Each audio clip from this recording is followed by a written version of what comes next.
नमस्कार साथियों, मैं मनीष भारती संस्कृति पीसीएस प्लेटफॉर्म पर आप सभी का स्वागत करता हूं। साथियों, मॉडर्न हिस्ट्री में हम चर्चा कर रहे हैं 72वीं बीपीएससी को ध्यान में रखते हुए, और आज जिस टॉपिक पर हम पहुंच चुके हैं वह है सांप्रदायिक पंचांग और पूना पैक्ट।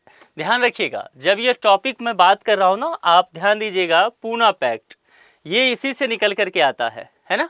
कॉमनवेल्थ अवार्ड की जो बात की गई वहीं से निकलता है पूना पैक्ट। और आप यदि एक बार भी पीवाईक्यू देखे होंगे तो आप इस बात को जानते होंगे कि कितनी बार विभिन्न एग्जाम में पूना पैक्ट पूछा गया है। पीसीएस की तो बात ही छोड़ दीजिए, यूपीएससी में भी भर भर के यहाँ से प्रश्न आया है। ये टॉपिक अपने आप में बेहद महत्वपूर्ण है। दूसरी बात, यहाँ जो एक तस्वीर देख रहे हैं आप, महात्मा गांधी और भीमराव अंबेडकर, इनकी जो ये तस्वीर आप देख रहे हैं ये बहुत कुछ बताता है। ये पूना पैक्ट के विषय में है। तो बहुत ज़्यादा अगर ऐतिहासिक विवादित मुद्दों की अगर लेकर के चर्चा करेंगे तो वह भी अपने आप में यह एक बनता है। तो बहुत विस्तार से हम लोग देखेंगे, ठीक से समझने की कोशिश करेंगे। कुछ जो भ्रांतियां हैं वह भी आपका दूर हो जाएगा लगे हाथ, और चीज़ों को आप समझ भी जाएंगे। परीक्षा के दृष्टिकोण से आपकी जो है तैयारी भी हो जाएगी। चलिए, अब आपको ये तो ध्यान होगा ना कि मैंने आपको तीन चीज पहले पढ़ाया था। तीन गोलमेज सम्मेलन के विषय में मैंने आपको बताया था, और मैंने आपको बताया था कि पहले गोलमेज सम्मेलन में कांग्रेस ने पार्टिसिपेट नहीं किया था। कोशिश ये किया गया था कि दूसरे गोलमेज सम्मेलन में किसी भी तरह से कांग्रेस को पार्टिसिपेट करने के लिए तैयार कर लिया जाए। मामला क्लियर। और इसी सब चीजों को ध्यान में रखते हुए गांधी इरविन समझौता भी हो रहा है, वो डायलॉग चल रहा है दिल्ली में। ये भी क्लियर है ना आपको। अब जब सारी बातें बन जाता है तो महात्मा गांधी लंदन जाते भी हैं द्वितीय गोलमेज सम्मेलन में भाग लेने के लिए, और कांग्रेस के तरफ से एकमात्र व्यक्ति वही होते हैं, ठीक। और तीसरे गोलमेज सम्मेलन में फिर कांग्रेस पार्टिसिपेट नहीं करती है। दूसरा गोलमेज सम्मेलन भी जो है वह अधूरा रह जाता है, और वो सांप्रदायिक वाले जो चीजें हैं इन वाले मुद्दों पर ही। मामला क्लियर। एक व्यक्ति, अब यहां पर फिर थोड़ा सा रिकैप दे रहा हूं, एक व्यक्ति हैं भारत के जो इस तीनों गोलमेज सम्मेलन में पार्टिसिपेट करते हैं, वह है भीमराव अंबेडकर। क्लियर।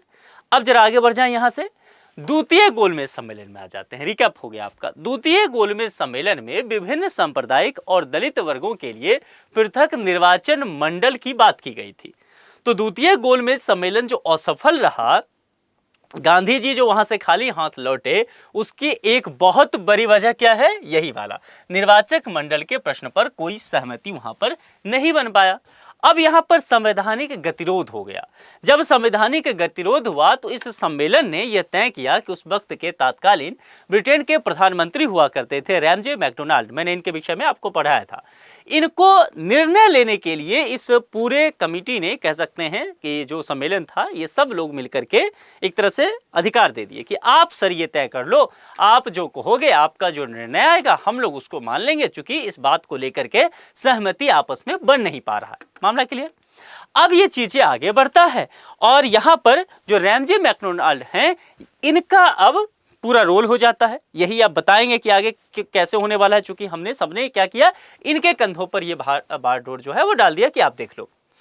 अब आगे चल करके आता है कॉमनवेल्थ अवार्ड। वो कब आता है? 16 अगस्त 1932। साथियों, यही प्रश्न न जाने कितनी बार पूछा गया है। इंग्लिश में कॉमनवेल्थ अवार्ड होगा, हिंदी में सांप्रदायिक पंचांग हो सकता है, ठीक है। तो यह प्रश्न बहुत पूछा गया है, केवल यही पूछ लिया गया है कि यह कब हुआ था, 16 अगस्त 1932। इसको ध्यान रखना है। अब जो एक नाम सबसे महत्वपूर्ण है वो कौन होंगे? Ramsay MacDonald. कौन है? उस वक्त के ब्रिटेन के प्रधानमंत्री। इन पर यह जिम्मेदारी दी गई थी कि जनाब आप अपना निर्णय सुनाइए। ये यहां पर अपना निर्णय सुनाते हैं, ठीक से समझिए। अब जब ये निर्णय ये सुनाते हैं, उसी निर्णय को सांप्रदायिक अधिनिर्णय या सांप्रदायिक पंचांग या कॉमनवेल्थ अवार्ड कहा गया। अभी भाई साहब ने ऐसा क्या क्या कह दिया कि हम इसे कॉमनवेल्थ अवार्ड तक कह रहे हैं। देखिए इन्होंने क्या कहा। जो इनके निर्णय रहे वो साफ ऐसा झलका कि भारतीय समाज को ये बांटने की कोशिश कर रहे हैं। खास करके भारत का जो बहुसंख्यक समाज है, जो हिंदू समाज है, उसको बांटने की कोशिश कर रहे हैं, और अल्पसंख्यकों की एक नई परिभाषा इन्होंने देने की कोशिश किया। इसके विरोध में ही गांधी जी जो है आमरण अनशन पर चले गए। अब इसके अंतर्गत इन्होंने क्या कहा कि प्रत्येक अल्पसंख्यक समुदाय के लिए विधानमंडल जो होगा उसमें कुछ सीट हम रिजर्व कर देंगे। किसके लिए? जो प्रत्येक माइनॉरिटी कम्युनिटी होगा, कहां पर? विधानमंडल में क्या करेंगे? कुछ सीटें रिजर्व करेंगे। ओके, इतना बात समझ में आ गया। अब इन्होंने कहा कि ये जो रिजर्व सीटें होंगे इनके लिए पृथक निर्वाचक मंडल द्वारा चुनाव की व्यवस्था भी कराई जाएगी। यहां भी चलो मामला बन गया। अब आगे दलित वर्ग को अल्पसंख्यक घोषित कर दिया, यहां पर मामला तुल पकड़ लिया। समझ में आया क्या हुआ? देखिए, फिर से देखिए, प्रत्येक अल्पसंख्यक, अब यहां पर अल्पसंख्यक की जब बात की जा रही है ना, तो पहले से ही दो अल्पसंख्यक हैं, एक है मुस्लिम, दूसरा है सिख। ध्यान रखिएगा, अभी दो ही अल्पसंख्यक पहले से बने हुए हैं। अब यहां पर अल्पसंख्यकों की परिभाषा भी बढ़ाई जाएगी और दलित को भी अल्पसंख्यक में शामिल किया गया, यानी कि हिंदू समाज से बिल्कुल बाहर कर दिया गया। समझ रहे हैं ना? धर्म के आधार पर अल्पसंख्यक होता है, तो यहां पर यह काम किया गया, दलित को अल्पसंख्यक घोषित कर दिया गया। मुसलमान और सिख क्या है? वो पहले से ही अल्पसंख्यक माने जाते रहे। सांप्रदायिक अवार्ड ने देश में एक नई तरह की बहस छेड़ दी कि क्या हिंदू समाज से भी अलग अल्पसंख्यक हो सकता है? ये कैसे होगा? तो दलितों को कैसे अलग किया जा सकता है? क्या दलितों को हिंदुओं से पृथक कर देना उचित रहेगा? इन सब चीजों को लेकर के बवाल मच गया। पृथक निर्वाचन पद्धति जो है वह निम्न समुदायों के लिए लागू की गई, जिसमें मुसलमान भी आए, ईसाई, लेकिन वो ईसाई जो भारतीय ईसाई हैं, वो सिख, आंग्ल भारतीय, और एक नया आ गया दलित वर्ग। यह व्यवस्था केवल प्रांतीय विधान मंडलों तक सीमित रखा गया। यह भी आपके लिए ध्यान रखना है, प्रांतीय विधानमंडल तक। ठीक है, आगे। अब इसी बात को लेके गांधी बाबा अड़ गए। गांधी जी को बड़ा अटपटा सा ये लगा कि भाई साहब, आप कह रहे हो कि हिंदुओं से अलग कर देंगे दलितों को। गांधी जी ने इन सब चीजों को लेकर के आमरण अनशन शुरू कर दिया और गांधी जी 20 सितंबर 1932 को यरबदा जेल, पुणे में रहते हुए, चूंकि यरबदा जेल में ही ये थे, ध्यान रखिए, इनको जेल में रखा गया था। ठीक है, तो यरबदा जेल में रहते हुए क्या करते हैं? अनशन पर। ब्रिटिश प्रधानमंत्री के सांप्रदायिक निर्णय, वो जो कॉमनवेल्थ अवार्ड का निर्णय आया, उसके खिलाफ ये अनशन पर चलते हैं। ये पहला आमरण अनशन जो है गांधी जी का प्रारंभ होता है। इसका उद्देश्य क्या रखा गया? गांधी जी ने कहा कि देखो, अगर इस मसले को सॉल्व नहीं करते हो तो इससे बेहतर है कि मैं मर ही जाऊं। मैं जी करके क्या करूंगा? क्योंकि हमारे हिंदू समुदाय को आपने सिर्फ मतलब अपनी राजनीति के लिए अधिक समय तक आप सत्ता का भोग कर सके भारत में, इसके लिए आपने एक पूरे समाज को ही बांट दिया, हिंदुओं को बांट दिया, दलितों के एक बड़े आबादी को आपने हिंदू से अलग करके अल्पसंख्यक का दर्जा दे दिया। ये तो एक बहुत बड़ा, अगर देखा जाए तो गैप हो जाएगा भारतीय समाज में, और ये एक ऐसा गैप होगा जो कभी भी आगे चल करके नहीं पटने वाला है। तो इस अनशन को ये आगे बढ़ाते हैं और इस अनशन में ये कहते हैं, अपना उद्देश्य बताते हैं कि दलित वर्ग को हिंदू समाज से जो अलग किया गया है, मैं उसका विरोध करता हूं और भारतीय समाज में ये अस्थायी विभाजन को जन्म दे देगा, इसीलिए ये संभव नहीं हो सकता है। और इन्होंने ये कहते हुए खाना पीना त्याग दिया और कहा तो जब तक मैं मर नहीं जाऊंगा तब तक मैं अब खाना नहीं खाऊंगा, यदि इस बात को लेकर के आप लोग सहमति नहीं बना लेते हैं। अब यही मामला आगे बढ़ता है। सभी नेताओं को लगता है कि बताओ, गांधी बाबा जो हैं वो अनशन पर बैठ गए हैं, खाना पीना खा नहीं रहे हैं, तो पूरे देश में एक तरह से आप कह सकते हैं कि मामला उग्र हो गया। गांधी जी को लोग बहुत पसंद करते थे, भगवान के दर्जा देते थे। तो गांधी जी के अनशन के परिणाम स्वरूप पूना समझौता निकल करके आता है। और पूना समझौता जो है, इसीलिए अम्बेडकर जो है, चूंकि पूना समझौता अम्बेडकर के साथ हो रहा है, अम्बेडकर से वैचारिक तौर पर यहाँ पर विवाद होता है, एक असहमति रहती है गांधी जी की, और अम्बेडकर इससे मतलब है जो काफी नाराज रहते हैं। अब देखिए, अम्बेडकर जो चाह रहे थे उनका भी अपना तर्क था। अम्बेडकर चाह रहे थे कि दलितों को अधिकार जो मिले वो उसके लिए कुछ विशेष व्यवस्था करके मिले, कानून बना करके मिले। गांधी जी हमेशा सोचते थे कि दलितों को अधिकार मिलना चाहिए, हरिजन का उत्थान होना चाहिए, लेकिन वह हृदय परिवर्तन के माध्यम से होगा। उनका मानना था कि चाहे आप कितने भी अधिकार दे देंगे, कानून बना देंगे, लेकिन अगर सवर्ण वर्ग जो हैं उनके हृदय परिवर्तन नहीं होते हैं, उनके विचार सोच नहीं बदलते हैं, तो तमाम तरह के कानूनी अधिकार देने के बावजूद भी दलितों के जीवन में बहुत बड़ा परिवर्तन नहीं आएगा, अत्याचार नहीं रुकेगा। देखिए, आज भी गांधी जी सही है, आज भी दलितों पर अत्याचार को रोकने के लिए तमाम तरह के कानून हैं, लेकिन क्या दलितों पर अत्याचार रुक गया है?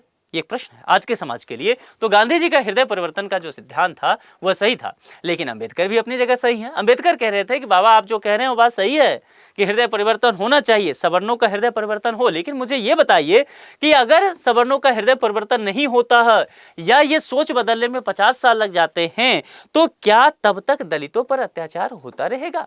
तो इसके लिए कानून होना चाहिए कि अगर कोई दलितों पर अत्याचार करता है तो जाकर के कानून के माध्यम से उसको न्याय तो मिले। मामला समझ में आ रहा है? ये सारा वैचारिक मतभेद चल रहा है। दोनों ही महापुरुष अपनी अपनी जगह पूरी तरह से दुरुस्त हैं, ठीक है।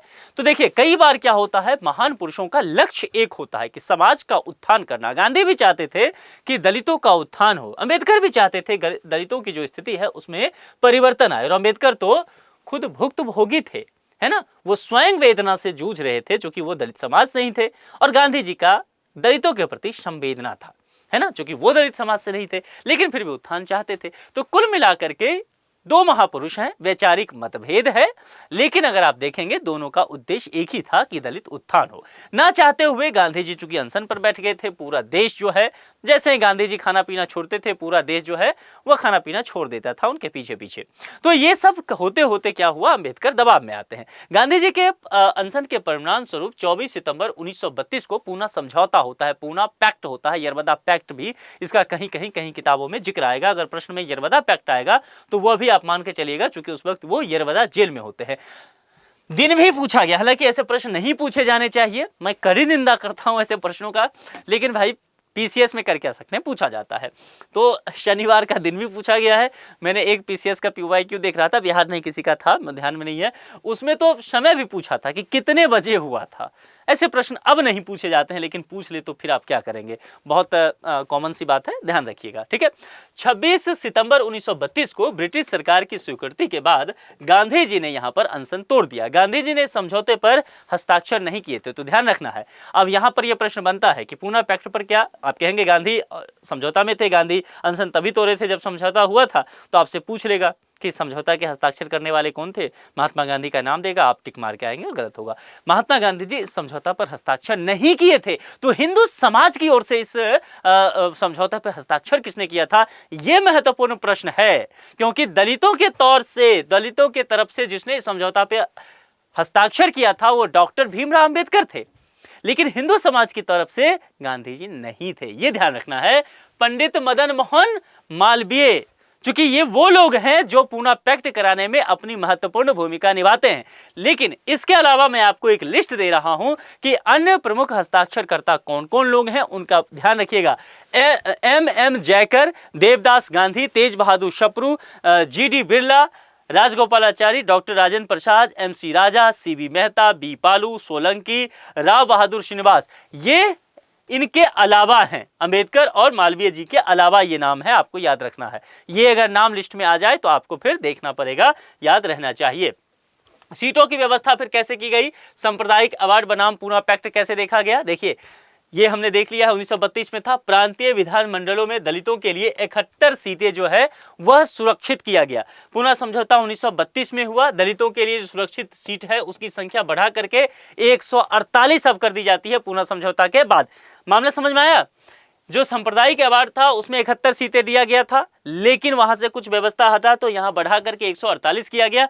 किस किस प्रांत में, देखिए मद्रास में 30, ये याद रखना पड़ेगा, मद्रास में 30, बंबई जो कि सिंध सहित था वो 15, पंजाब 8, बिहार उड़ीसा, ध्यान रखिएगा चूंकि ये जो है पूना समझौता 1932 में हो रहा है और बिहार से उड़ीसा 1936 में अलग हो रहा है कट के, ठीक है। तो उस वक्त बिहार और उड़ीसा एक साथ एक ही राज्य है, इसीलिए ये 18 आपको संयुक्त रूप से ही ध्यान रखना पड़ेगा। मध्य प्रांत में 20, असम में 7, बंगाल में 30, संयुक्त प्रांत जो है वहां पर 20 होता है। हालांकि साथियों एक बात ध्यान रखिएगा, ये जो 148 किया गया है, कुछ किताब में 147 भी आपको लिखा हुआ दिखेगा। अब आपको विकल्प के साथ खेलना पड़ेगा। अगर परीक्षा में यह रहेगा कि दलितों के लिए पूना समझौता 1932 के तहत सुरक्षित सीटों की संख्या कितनी की गई, विकल्प में 148, 150, 142, 140, तो 148 में धूमधाम से आंख बंद करके टिक मार के आइएगा, गलत नहीं होगा। चलिए इसी प्रश्न को फिर से देखते हैं। दलितों के लिए सुरक्षित सीटों की संख्या बढ़ा करके पूना समझौता के बाद कितना किया गया था, 148 विकल्प नहीं है, 140, 142, 147 और 150। कुछ नहीं सोचना है, 147 में धूमधाम से टिक मार के आ जाना है। आप कहेंगे फिर 148 भी सही बोल दिए, 147 भी सही बोल दिए।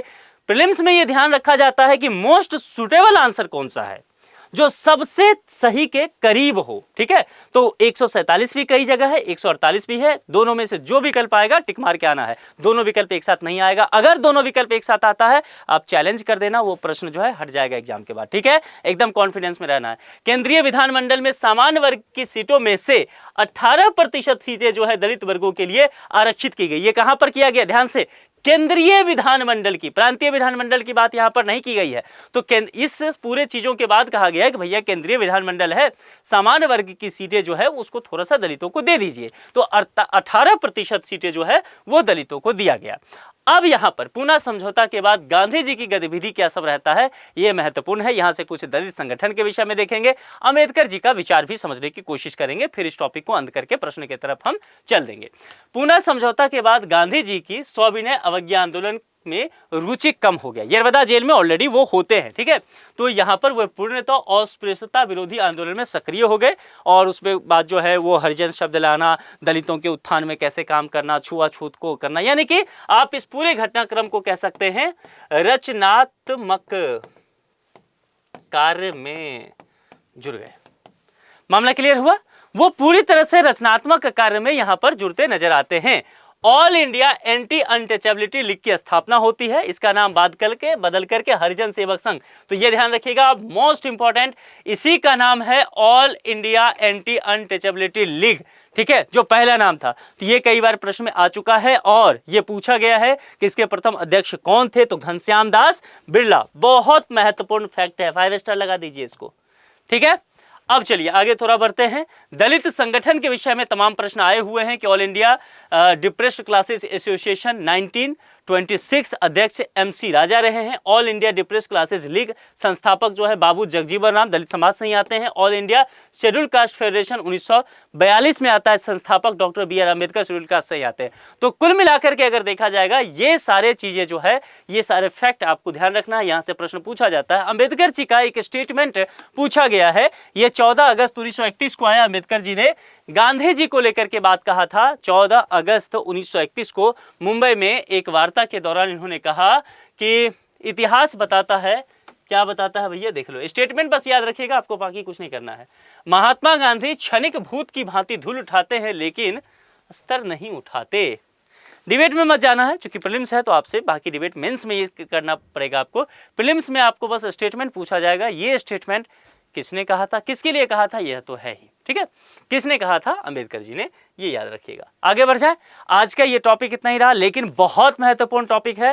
फिर से कह रहा हूं, ये इस टॉपिक को अच्छे से तैयार करके रखिए, यहां से प्रश्न बनता है। अब चलिए 10 प्रश्न देखते हैं, दोहराव की समस्या से बचेंगे। कोई नया प्रश्न, कुछ नए बातें आते हैं तो प्रश्न के माध्यम से उसको सीख लेंगे। निम्नलिखित में से किसने सांप्रदायिक अधिनिर्णय घोषित किया?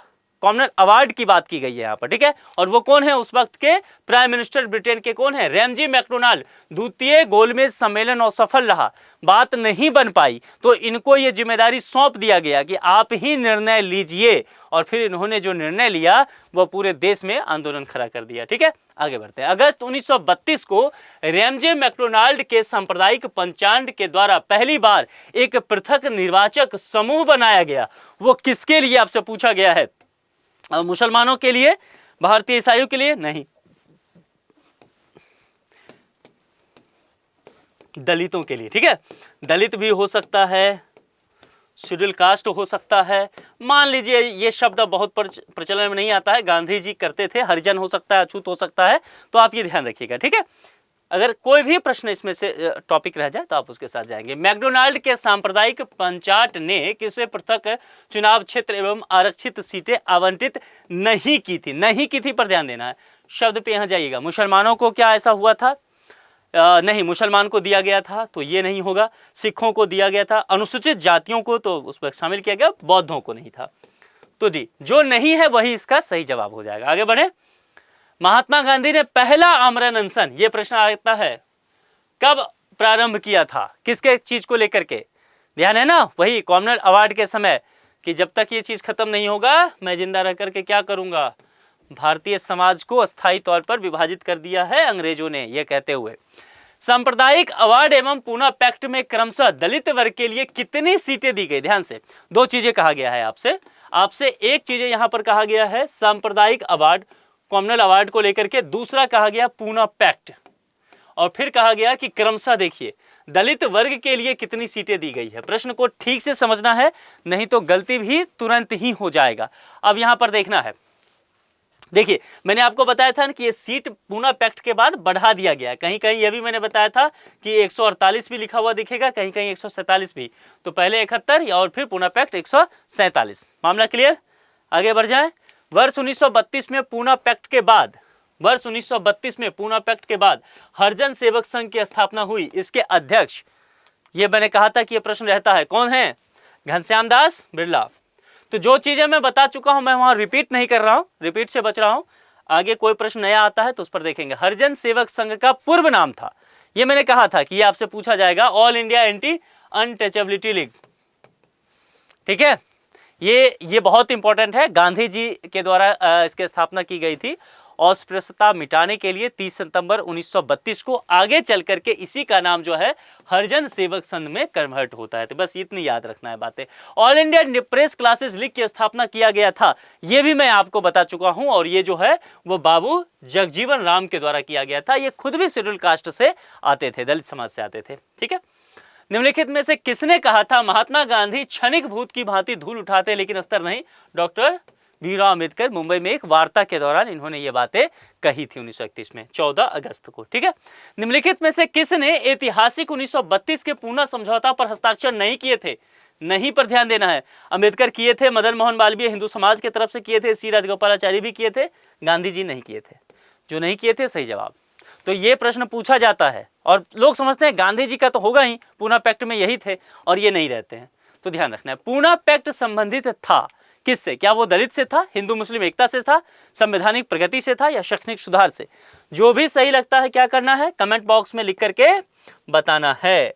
और ज़्यादा से ज़्यादा लोग जुड़िए, अभी से एक एक टॉपिक पढ़ना शुरू कीजिए। अभी अगर आप करेंगे तो देख रहे हैं प्रत्येक दिन एक एक टॉपिक कराता हूँ, तो इससे बहुत अच्छी तैयारी आपकी हो जाएगी। इससे पहले भी जो मैंने एंशिएंट कराया है, मिडिवल हिस्ट्री कराया है, और अब जो है मॉडर्न करा रहा हूँ। अगर वहाँ से लेक्चर 1 से जो लोग नहीं देखे हैं, लेक्चर 1 से देखना शुरू कर दीजिए, कोई टॉपिक नहीं बचेगा। फिर आप देखेंगे आखिरी दिन तक, जब आप वो क़यामत के दिन में जाएंगे ना, द डी डे एग्जाम के दिन, आप देखेंगे बहुत आसानी से आप जीएस को हैंडल कर ले जाएंगे। अभी तमाम सब्जेक्ट हम करने वाले हैं इसमें, और फिर Bihar special current affairs last में हो ही जाएगा। तो प्रीलिम्स तो आपका चुटकी में निकल जाएगा। तो लेकिन अभी से तैयारी करनी पड़ेगी। ठीक है, तो लगे रहिए। और अभी तक आपने संस्कृति पीसीएस चैनल को सब्सक्राइब नहीं किया है तो सब्सक्राइब कर लीजिए। जुड़ने के लिए आप सभी का बहुत बहुत शुक्रिया। Thank you so much.